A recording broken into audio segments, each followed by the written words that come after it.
Hello YouTube, Matt here from the Bluebell Model Railway channel, here with another product review. As ever, I buy these products with my own money. These aren't sponsored or given, these are all paid by myself. So the ones that you see on here won't be every single new release. These will be as and when I have ordered them or pre-ordered them or felt like ordering them. Today we have in front of us a new model which I purchased only very recently, as everybody else has theirs now and already on YouTube, etc. This is a product exclusive to Kernow Model Railway Centre. This is K2301, their product code, and it is the Great Western Steam Railmotor, number 93 in Crimson Lake. Now this has only just been released and just arrived in from China. These were originally announced back in November 2014, and a lot of water has gone under the bridge since then. Manufacturer changes, people pulling out, and just a very long time, nearly 10 years this year in November. I thought it was a bit earlier than 2014, but I can't quite remember that far back, as I thought this was a product that was pulled out at the last minute due to everyone going with the Adams radial at the time, and I thought back then Kernow were going to do the same, and that's why this took a little bit longer, plus Dave Jones models pulling out and going bust. So it's been quite a while, and I purchased this model for myself for my birthday, just as a little treat, as I have travelled on this locomotive or steam rail motor back in 2014 at Didcot Railway Centre. It is currently out of tickets, so you won't be able to see it in Steam, but fingers crossed, if funds are available, I'm sure they will be restoring it as soon as they possibly can. So I don't know much about this, to be quite frank. I know how it's been restored and how it's been rebuilt into a steam rail motor from an auto carriage, but generally the locomotive itself is quite new to me. So we'll take a look around, knowing the prototype, and basically tell you what I think, and if it's worth the price, which was £189.99, priced in 2024. So let's have a quick look around and see how it is. So when opening the rather nice plush box from Kernow, you will have some details in a small pocket at one end, and in these detail sealable bag we can see we have some destination boards, Carriage being one and a few others in there.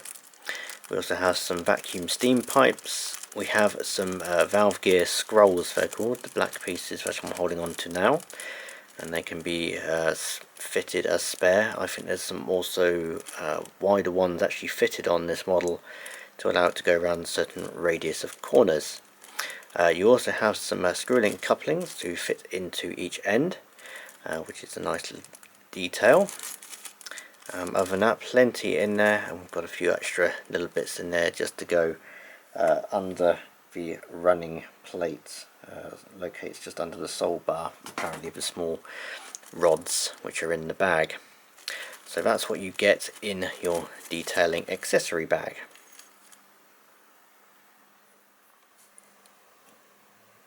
So starting off at the front end, of course we have plenty of detail to look at, including some steps here on the front either side, sprung buffers. This one's slightly wonky, which I've obviously poked slightly so they do move and orientate as they were.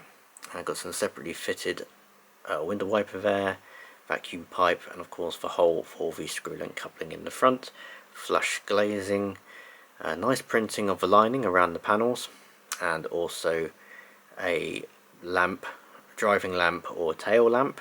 They have a white or red LED in them to differentiate between running which way around.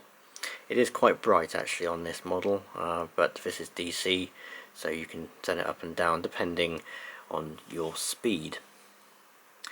The motor is housed in the Powerbogie just here in this section, which is encased in a die-cast metal boiler casing, and it's all nicely painted internally on that boiler.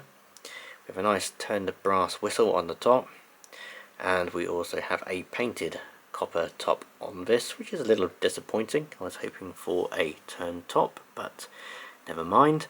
It is painted a copper colour, which is absolutely fine. The roof vent on this does not move, it is just moulded, which is again a little bit of a shame. But of course, when you have illuminated internals, like on this model, it's a bit difficult when you have a PCB board. It is worth mentioning this model does take a Plux 22 or 22 Plux DCC decoder, and you can access sets via just easing the sides of the carriage outwards. There are 4 clips on each side. You must also remove the handrails on the middle door. Plenty of detail on the roof, range strips, conduits, electricals and roof vents, as you can see. So just zooming into the Powerbogie, we have some lovely motion all around here, all moving, all working, which is beautiful to watch, especially as it's so tiny and intricate. Some lovely fitted brass handrails on the front here, very nicely done. So they're not painted, they are looking to me like brass. Flush glazing throughout, nice printed number, again nice lining. We have the water hatch to fill the tank under the locomotive. And you can see on this piece of footage, you can see the 2 scrolls on each side, just here and here, which these are the wider ones I believe, and the 2 spare in the detailing pack are a little bit narrower depending on the radius of your curves. Once again, moving along the carriage, we can see some really nice printed detail here, some Great Western lettering, and also the logo or emblem, or the crest as it's called, and a couple of other detailed printings on each side of the door here and here. We also got some nice printing underneath on the sole bars, like a gauge of some description on the side here. I'm not quite sure which gauge or what gauge it is.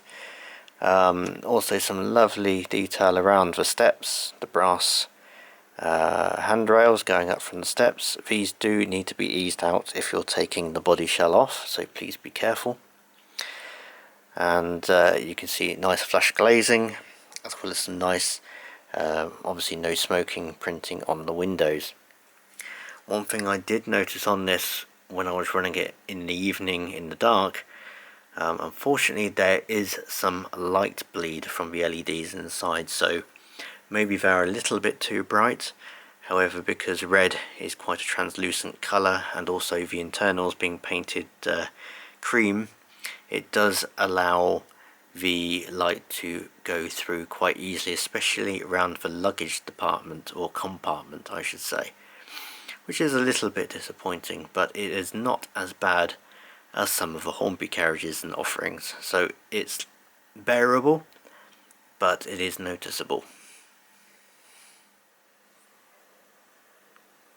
So looking at the other driving end of the steam Railmotor, you can see another lamp in the centre here, which again is illuminated, and we have some various other lamp brackets down here, as well as vacuum, and another hole for the screw link coupling. And this, of course, this bogie here has an NEM pocket on it, just in case you are wanting to run another auto carriage with this steam Railmotor, of which of course there is one which is in production from Dapol, Great Western Auto Coach number 37 in lined Crimson Lake, to match this one, hopefully. 4P004001, priced around about £70. So if you want to break your wallet and make it into an even longer locomotive and carriage, that's where to go. So you do have options, or you could just run it with the cheap old mainline Dapol one they used to do. But overall it's nicely illuminated inside, light illuminated, nice panelling, nice detail, nice pipe work around the top and linkages, nice flush glazing. You can even see the regulator handle through the window there, which is a nice touch. And moving down the side, again, got separately fitted handrails, steps, and a nice bogie underneath there with painted wheels, which is a nice touch. So to briefly summarise this model, so it's an exclusive by Kernow Model Railway Centre. There are 5 livery variations, this one being the Crimson Lake. They also do a second Crimson Lake, but an earlier version, of course, this being preserved. They both come in DCC ready and DCC sound, which are still being dispatched at the moment and being fitted in-house. The sound versions are $299.99. The other livery variants are a simplified GWR chocolate and cream, late 1920s, a lined brown, 1908-1912. These two have been sold out. Crimson Lake, 1912 to 1922, are still available, and the fully lined chocolate and cream livery, 1903 to 1908, has also been sold out. Some more negatives on this model, as I've already noted, is the light bleed, especially in the luggage compartment. The passenger compartments are okay, but between the window panes it does come through.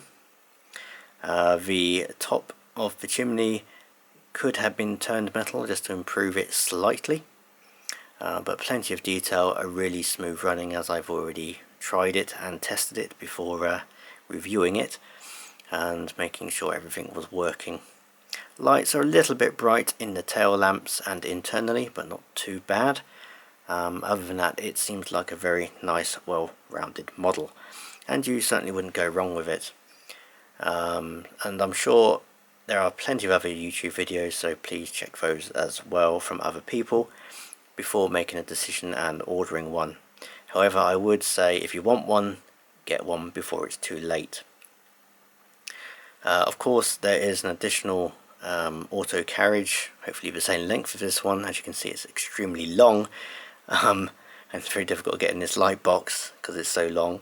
And that's being produced by Dapol for around about £70, as mentioned earlier in the video. So, without further ado, let's take it to the rolling road and put it on test so you can all see how it goes.